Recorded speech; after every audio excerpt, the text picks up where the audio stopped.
Thank you, sir.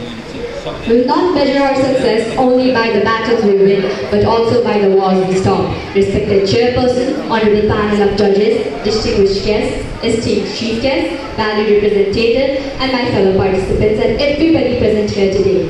A very warm and graceful good afternoon to you all. It is both an honor and a pleasure for me to stand before this inspiring gathering and speak on the theme, The Power of Understanding, Fostering Global Peace.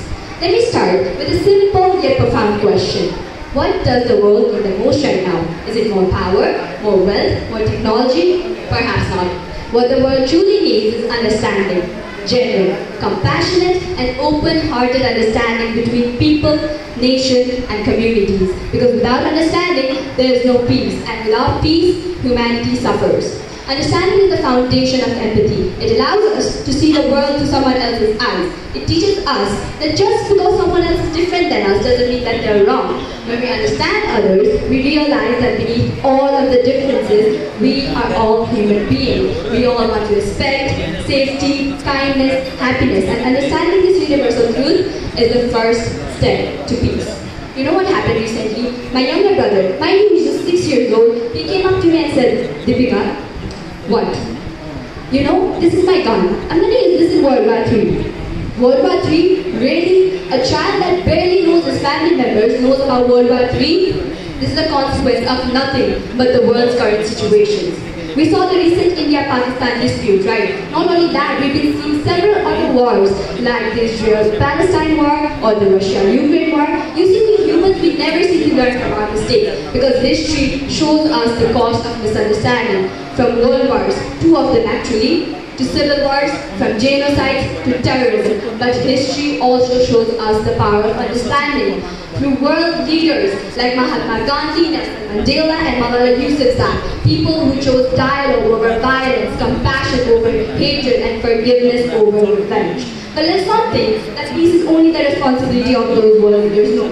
Peace begins with us. It begins in our homes, in our schools, and in our neighborhoods. When we learn to listen before judging, when we learn to speak kindly instead of reacting harshly, when we learn to speak the truth instead of spreading rumors, we are all contributing to peace. Because a peaceful world starts with peaceful hearts. And education plays a vital role in this process. Schools should teach more than just subjects. They should teach values like diversity, collaboration, and cooperation. Those values which will help us students see the other person's perspective. And peace cannot be obtained without understanding. The more we learn, the more we understand. And the more we understand, the lesser we fear. In today's globalized world, no country, no individual, no community can stand alone. Global warming, pandemics, and poverty affects us all, and the only way forward is together. But my friends, togetherness is only possible through mutual understanding. But mutual understanding has to be fostered within us. We should replace blame with dialogue. Let us replace assumptions with questions and hatred with compassion and kindness. Let us not be quick to judge, but quick to learn. Because in the end, it is not wars, weapons, or even wealth that will create a better future for us. It is understanding. Let us be the generation that chooses peace. Let us be the voices that promote unity, and let us be the heart that understand.